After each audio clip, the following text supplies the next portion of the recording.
আপনার কোনো বক্তব্য আছে এই বিষয়ে? এখন থেকে আপনার প্ল্যান কি হবে তাহলে বলেন?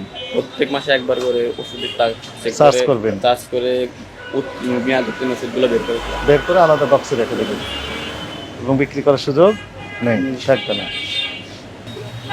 এখানে আইনে বলা হয়েছে প্রত্যেকটা ওষুধ, মেয়াদোত্তীর্ণ ওষুধের জন্য 50,000 অর্থদণ্ড অথবা 1 বছর কারাদণ্ড অথবা উভয় দণ্ড হতে পারে।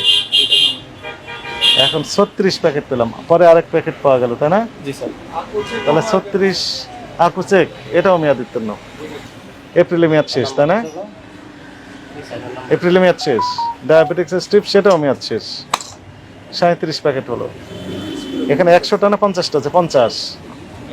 এই 50টা স্ট্রিপস দিয়ে যদি ডায়াবেটিক্স রোগীকে ডায়াবেটিক্স পরীক্ষা করা হয়, 50 জন রোগীর ক্ষেত্রেই ফলস, মানে ভিন্ন রকমের রেজাল্ট দিবে, অ্যাকুরেট আসবে না।